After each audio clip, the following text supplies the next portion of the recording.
Il y a beaucoup de projets qui vont d'ailleurs se concrétiser complètement cette année.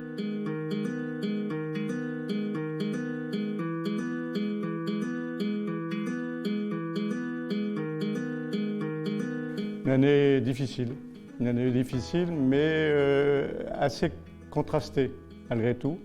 Bien sûr, beaucoup de difficultés sanitaires, beaucoup de difficultés sociales, mais aussi un rebond économique intéressant et pour tous, puisque ça permet de recruter des jeunes.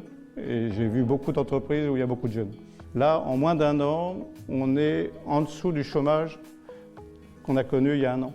Donc ça veut dire que vraiment il y a eu une réaction des chefs d'entreprise, des entreprises, des salariés extraordinairement positive en termes de diversification et en termes d'innovation.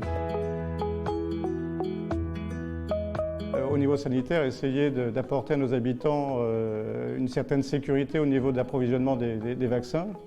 Nous avons fait effectivement une sorte de centre de vaccination intéressant pendant plusieurs semaines. Également essayer d'entourer nos personnes âgées qui sont les plus concernées et puis apporter aussi un peu de chaleur humaine à des personnes isolées. Il y a eu quelque chose qui est tout à fait nouveau pour nous dans cette période un peu compliquée, ça a été toute l'imagination autour des animations petit format. Nous avons proposé aux jeunes beaucoup d'activités différentes et qui ont très bien marché et qui ont eu beaucoup de succès. Il y a beaucoup de projets qui vont d'ailleurs se concrétiser complètement cette année. Les bords de Vienne, Pierre-Hablin, avenue Pierre-Hablin, un gros chantier. Et puis sur le sud du lac Les Renardières, il y a déjà des inaugurations qui ont eu lieu, mais il y a aussi des projets qui sont en cours. On est en train de démolir des vieux habitats. Et là, on va pouvoir au contraire remettre de la verdure, remettre des activités ludiques proposées aux habitants de ce secteur.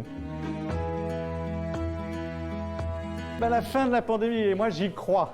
Je suis un pessimiste actif, j'ai l'habitude de le dire. Là, j'ai une ombre d'optimisme parce que on sent que le vaccin aujourd'hui est important. La distanciation l'est également, le masque l'est également, mais il y a une possibilité de vaincre la maladie.